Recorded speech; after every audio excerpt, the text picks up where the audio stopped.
Registros em áudio, Jornadas das Letras Galegas 2018, em homenagem a Maria Vitória Moreno. Realização: Programa de Estudos Galegos, PROEG. Evento realizado na UERJ, Universidade do Estado do Rio de Janeiro. Patrocínio: Xunta de Galícia. Mais informações sobre as falas nas descrições de cada link.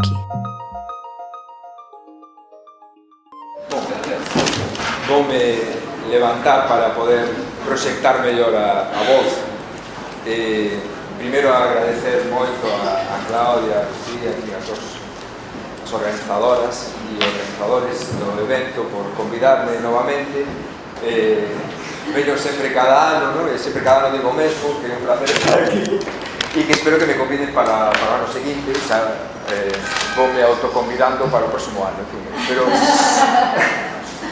sempre moi bon participar dun evento así tan, en fin, tan grande, con tanta xente asistindo durante 3 días, ¿no? a debates, en fin, a presentación sobre lingua e cultura galega. E sempre é casi inevitable, non? Por moito que tento variar nos temas, casi sempre teño que comezar polo mesmo lugar, non? Primeiro teño que explicar que estou falando galego, claro, que o que estou falando é galego, e teño que explicar casi sempre o motivo do título, non? O título da miña presentación era O galego e o espazo internacional do portugués, unha cosa así. E vamos explicar que ten a ver o galego co espazo internacional do portugués, non? Por que falar do galego en relación co portugués, non? E entón temos que facer unha explicación histórica, non? Que vou facer brevemente para non me prolongar máis niso e chegar máis ás consecuencias do presente, non? En fin, como todo mundo sabe, supoño, e como xa fai parte das narrativas históricas, né, sobre a orixe das linguas románicas desde a filoloxía románica do século XIX, no momento en que se fai a xenealoxía das linguas románicas, está claro que o portugués e o galego teñen unha mesma orixe, no? Que nacen da mesma fonte, para utilizar as metáforas tan habituais do século XIX, no? Na realidade, en fin, o que hoxe chamamos lingua portuguesa e lingua galega son desenvolvimentos do latín falado no que é o noroeste da Península Ibérica, nun territorio que hoxe englobaría a Galiza actual e o norte de Portugal, no? Como saben, a Galiza é precisamente aquela parte da España que está ben arriba de Portugal. Entón, galego, o que hoxe chamamos galego e portugués naceron ali, no mesmo espazo. Como todas as linguas románicas, no inicio non tiñan nome, non? Era linguaxe vulgar, o que a xente falaba, a nosa linguaxe, en fin, o único que tiña nome era o latín como lingua de cultura, non? Acontece que o destino histórico das falas galegas, non? Que se circunscriben o que hoxe é Galiza, né? O destino histórico das falas correspondentes ao que hoxe é Portugal foi diferente por motivos políticos, non?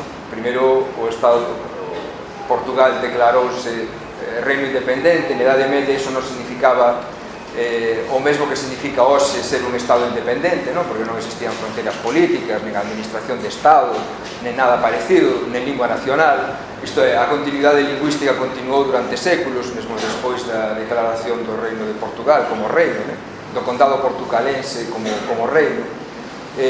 O que si, en fin, comezou a selar un camiño diferente, non? Para o que hoxe é portugués e para o que é o galego, é o proceso de gramatización do portugués no século XVI, isto é, no século XVI e XVII, construíse unha lingua portuguesa, non? A través de instrumentos lingüísticos como gramáticas, fundamentalmente ortografía, diccionario, en territorio de Portugal, e sobre a base das falas xa máis meridionais, situadas máis ou menos no eixo de Lisboa, que iso, en fin, está na orixe do que coñecemos como lingua portuguesa. As falas do norte pois non tiveron a mesma sorte, non experimentaron ese proceso político de construcción lingüística, non houve ninguén que fixese unha gramática a partir desas falas. E no século XVI comeza precisamente un proceso de sobreposición do español sobre o galego. Un proceso que comeza no XVI, mas que se consolida realmente no século XIX. Durante a maior parte dese período histórico, do XVI ao XIX, a xente continúa falando galego e só as elites, minorías sociais, unha pequena parte da aristocracia, realmente pasa a falar español. O galego continúa sendo lingua mayoritaria da poboación até hoxe. Hoxe, con moitos problemas de transmisión da lingua entre xeracións, mas continúa sendo a lingua mayoritaria. E o galego só pasa a ser gramatizado, isto é, só pasa a ser convertido en instrumento político, de identidade dun pobo, e pasa a ser instrumentalizado para a escrita no século XIX. E no século XIX, en fin, por parte de unha elite intelectual galega que xa non coñece portugués, que xa foi alfabetizada en español, en fin, todo iso ten consecuencias na diversidade lingüística na Galiza e na relación co portugués. Esta é máis ou menos a historia, tal como a conto eu. Só que, claro, os relatos históricos, a historia non existe así como de forma obxectiva, o que temos son diversas formas de contar os feitos, de interpretar os feitos, até mesmo de delimitar os feitos, de focalizar quais son os feitos que nos interesan e cales non. Eu focalicei, por exemplo, a cuestión da construcción da lingua a partir das gramáticas, de como a gramática focaliza e reduce a diversidade lingüística e crea unha imaxe de lingua unificada. Mas, en fin, hai outros relatos históricos. A historiografía do portugués construiu un relato histórico da lingua portuguesa de base fundamentalmente nacionalista, interesado na construción dunha historia nacional, da historia nacional de Portugal, e, por tanto, da historia da súa lingua nacional. E para ese relato era moi inconveniente a existencia do galego. Entón, o que fixeron foi, basicamente, limar o galego da historia. E, sobre todo, o galego actual, en fin, a idea de que o galego foi unha realidade xa superada, arcaica. Claro, hai cosas que son innegables observando os feitos históricos. Ese período común de lingua no noroeste da Península Ibérica durante a Idade Media, de continuidade lingüística, ten probas escritas, que son, por exemplo, as cantigas medievais. É unha proba escrita dunha lingua común, daquele territorio que engloba o que hoxe Portugal e Galiza. En fin, como parte desa produción, a parte máis abundante desa produción, por exemplo, todas as cantigas de Amigo, prácticamente, sen excepción, ficaban fora do territorio nacional de Portugal, pois tiveron que inventar unha categoría mixta, que é ese termo galego-portugués, que é unha especie de solución de compromiso para designar aquela lingua que na realidade na época era propiamente galego, claro. E despois, en fin, crearonse outras categorías ainda máis que ocultan ainda máis esa realidade histórica, inconveniente para a historia nacional de Portugal, como o concepto de portugués arcaico, o mesmo portugués medieval, portugués antigo, en fin, para o que era propiamente galego, falado na Galiza e en Portugal. A cuestión dos nomes é importante, claro, porque quen dá nome é quen construe a historia, o seu relato histórico, a forma que lle interesa. Mas, en fin, históricamente tivemos que lidar basicamente con ese apagamento do galego para a historia do portugués, como unha, en fin, algo que fica ali no pasado, ligado só ás cantigas medievais, e que tería morrido no pasado. Unha das denominacións que máis me incomoda nese sentido, máis ainda que galego-portugués, é a denominación galaico-portugués, porque ainda é asimétrica, porque galaico é un fin, unha forma culta, no? Da galaequia e tal, mas, en fin, a formulación simétrica sería luso galaico, o galaico luso, no? En fin, como se o galego fose unha realidade defunta, no? Cando non é, continua sendo unha lingua viva, como estades escoitando, no? Ou vendo, neste exemplo. Entón, o feito de que a historia das linguas, no, se constróe en relación coa historia das nacións e que é un relato histórico, e esa dificultade para delimitar a lingua en períodos históricos anteriores, no, a existencia da propia nación, pois, en fin, é un manifesto, unha posición ideolóxica, e ten consecuencias nas prácticas, no, lingüísticas e nas políticas que se aplican ás linguas, no? No caso do portugués, en fin, alén dese apagamento histórico do galego, no, nas orixes, e o relato das orixes é importante porque justifica ideolóxicamente moitas cousas. No caso do portugués, como outras nacións, estados nacionais europeus, aínda tiveron que crear outros ideoloxemas para dar conta non apenas desa orixe fora dos limites da nación, senón tamén para a suposta unidade da lingua despois da expansión colonial, no? Cando Portugal se converte nun estado colonial, conquista novos territorios, a lingua portuguesa en contacto con outras linguas dá lugar a unha variación lingüística inmensa, no? Portugal como nación, en fin, constrói o que Faraco, Carlos Alberto Faraco, autor deste libro, que recomendo a todos para entender un pouco esa historia, tanto a da orixe galega quanto das consecuencias da expansión, no, de Portugal polo mundo. Pois Faraco chama de ideoloxemas imperiais, no? A idea de que efectivamente a expansión portuguesa respondería a unha especie de destino histórico, dunha grande nación, sempre así, no discurso colonialista, que daría lugar a unha unidade trascendental, unha especie de Portugal ampliado.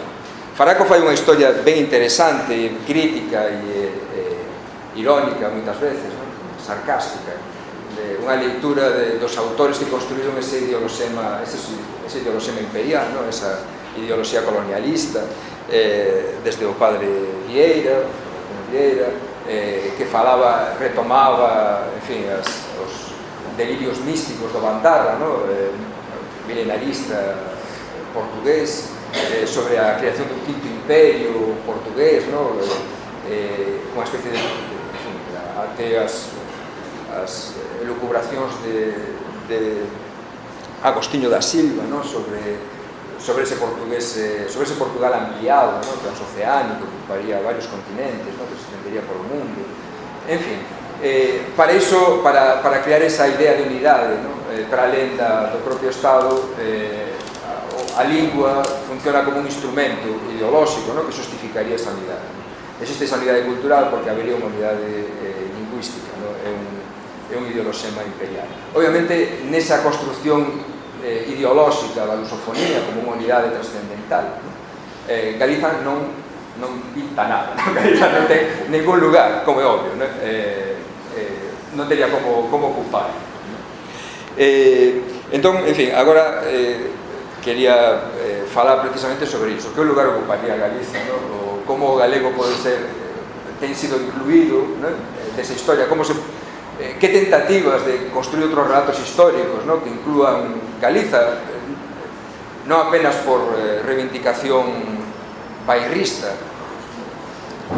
non é galego, pero podería ser, acabo de adoptalo xa como forma galega, unha reivindicación, en fin, da Galiza, xovinista, senón simplemente por respeito aos factos históricos, e por, no sentido da desconstrucción precisamente dese ideoloxema imperial, nunha ideoloxía un poquinho máis igualitaria, que lance un olhar sobre o mundo, sobre a diversidade do mundo, que sexa un pouco máis igualitaria. Pois, en fin, hai varias tentativas.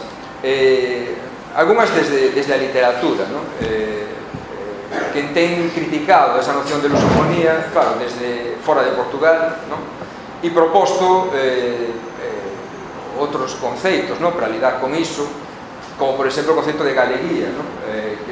Conceito que nace eso, no ámbito da literatura. Son escritores no Brasil, Luis Rufato, no? Ten proposto, dice, por unha cuestión de veracidade histórica en vez de lusofonía, por orixe, no? Debemos falar dunha galeguía para dar conta desa diversidade lingüística formada a partir daquelas falas galegas medievais, no?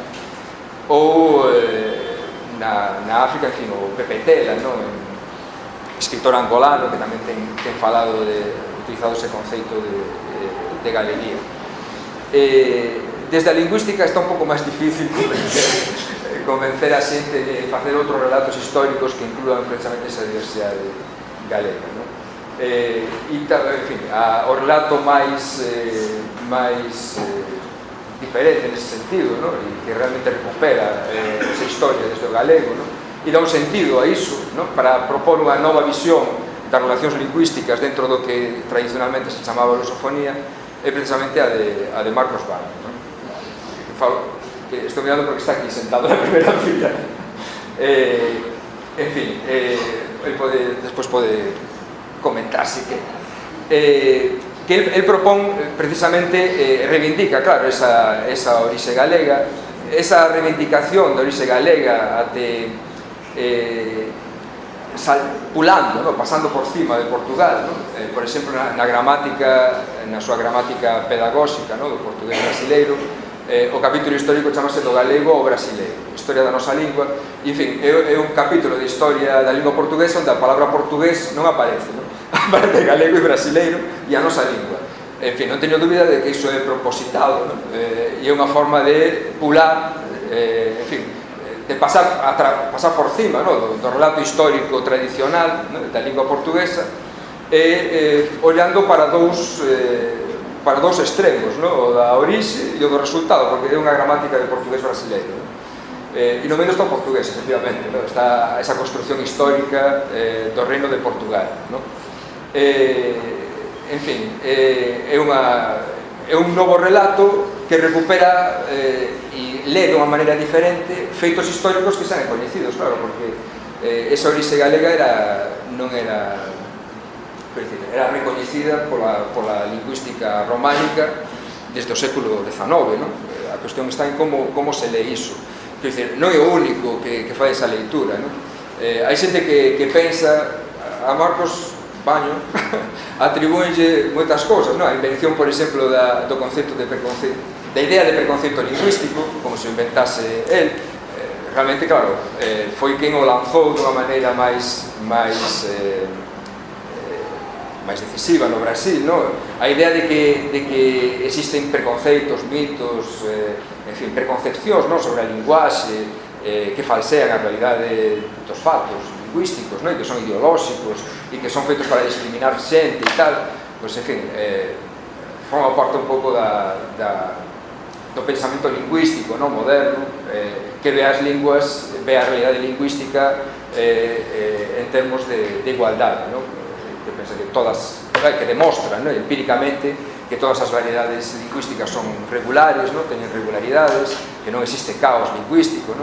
E que cualquier variedade lingüística serve para calquera cousa, ¿no? Pode servir para calquera cousa, ¿no? Que as diferenzas lingüísticas non son estruturais, son estrictamente sociais, ¿no? Ten a ver só con funcións sociais. E, bon, e tamén se atribúen que a idea de que agora a orixe do portugués é o galego, ¿no? Claro, el construe un relato a partir diso, colocando o galego no seu lugar, no? Voltando a traer o galego para o lugar que, en fin, que do meu ponto de vista o bon senso, no? Fora xa dunha ideoloxía nacionalista portuguesa, no? Ou dunha ideoloxía nacionalista brasileira, ou mesmo dunha, en fin, daría ao galego, no? E, por outro lado, permite ver a realidade lingüística do que coñecemos como lingua portuguesa, no? Esa realidade lingüística internacional, produto da expansión colonial, no? de Portugal, tamén de outra maneira, no? El propón chamar a ese grupo enormemente diversificado, no? De variedades lingüísticas que son estructuralmente diferentes e que teñen que teñen tamén estatus social e político diferente, no? Ao longo do mundo, desde variedades que son só orais, no? Que non teñen escrita, até variedades que son linguas nacionais, como o portugués brasileiro, no? El propón chamar a todo eso de grupo ou familia portugalega, no? Recuperando aí no nome precisamente a referencia á orixe galega, no? Como en fin, é tamén un olhar sobre esa diversidade que se afasta da visión de lusofonía como unidade lingüística trascendental, no? Que se colocaría para alén da variación. En fin, a mí tamén me parece unha visión, inclúe desde os crioulos, ¿no? Variedades crioulas, variedades orais, variedades que teñen escrita, tanto da Asia, da África, da América, e aí estaría o galego, ¿no? É unha forma tamén de nos incluir, os galegos estaríamos aí, ¿no? O que significa iso do ponto de vista dos galegos? E con isto termino, e non sei canto tempo vai, pero creo que estou ben. Do ponto de vista dos galegos, claro, termos sido apagados da historia do portugués ten consecuencias, ¿no? Nos mesmos non temos moi claro a nosa relación do galego co portugués, é dicir, hai polémicas, debates que se manifestan no plano normativo, no sentido de como escrever o galego, con propostas ortográficas diferentes, unha que utiliza o sistema ortográfico do español e outra que utiliza o sistema ortográfico do portugués, e estamos nese debate, e, en fin, a cosa non se resolve moito, no? Pero eu penso que tanto a pesar desas posicións enfrentadas, no, dentro da Galiza, ese relato histórico que nos inclúe, no, por parte de Portugal é unha axuda importante, é un argumento tamén para defender o carácter internacional da nosa lingua, no? Moitos galegos até hoxe, maioría, posiblemente, non saben que é posible vir a unha universidade brasileira e falar para un público brasileiro en galego e ser entendido, no? E, bon, en fin, que o galego nos permite dialogar con esa diversidade, no? Como unha variedade máis dentro dun grupo. Para iso non precisamos ninguna creación mística de lingua unida, ¿no? Máxicamente unida, nen ninguna operación política, ¿no? De construcción dunha lingua uniforme, ¿no? De crear unha norma, padrón, estándar, común a todas as variedades, non? Non é preciso. Penso que un dos maiores enganos, non? Que é produto desa ideoloxía nacionalista é a confusión entre unidade e uniformidade, non? Pensar que a unidade lingüística, ou certa idea de unidade, non?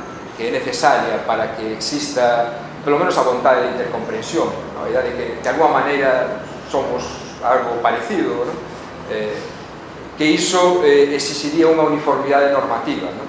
A uniformidade normativa é efectivamente unha proposta política de creación dun modelo igual para todos, que como un modelo que dá conta, un modelo reducido de lingua, non? Que é o padrón, que tenta dar conta dunha diversidade lingüística enorme, obviamente vai estar máis próximo dunhas variedades do que de outras, non? Para algunhas vai ser máis difícil atingir, non? Ese modelo, e para outras vai estar fácil, non? Obviamente o modelo tradicional do padrón do portugués foi construído en Portugal de acordo coa lingua que eles falan lá, de hoxe, non? Xa está lonxe do portugués brasileiro realmente falado, non? Moito máis lonxe do galego, non? Xa desde antes, non? Por causa desa separación histórica, non? Entón, tamén non teña moito sentido propor un modelo uniforme de lingua para todo o mundo, non? Mas iso non quer dicer que non podamos ter unha certa noción de unidade lingüística, porque a unidade non se manifesta nas prácticas, é unha cuestión de representación, non? É unha representación mental, é unha idea, non? É a idea de que, por cuestións históricas, as falas que as nosas variedades son próximas e podense encuadrar nun conxunto, non? Neste caso nun grupo de variedades, en que é posible a intercomprensión, en que sería moi interesante promover, no, o intercambio de bens culturais, no? Que circule a música, que circulen os libros, en fin, que circulen os filmes, as series de televisión, no? Que circulen os estudantes e os profesores nese ámbito. Iso crea idea de unidade, no? Sen necesidade de nos limitar a unha idea uniforme de lingua, no? Entón, dese ponto de vista, eu penso que é interesante para os galegos, independentemente de por onde vai a nosa disputa normativa. Eu neste momento son partidario de termos dúas normativas, ou máis, sen maiores problemas, non? Unha local e outra internacional. Eu penso que os galegos, pelo fato de sermos falantes de galego, non? Teríamos direito a ter acceso ao portugués, aos bens escritos en portugués, aos bens, en fin, aos produtos culturais, a historia literaria, que teríamos direito a iso, non? E un direito que nos é negado precisamente por unha visión nacionalista, reducida de lingua, non? Entón, para nós incluirnos, non, nese espazo internacional, eu penso que é estratégicamente, do punto de vista político, non, para a recuperación do galego, moi interesante, non? E, en fin, era iso que teña para contar. Moitas gracias.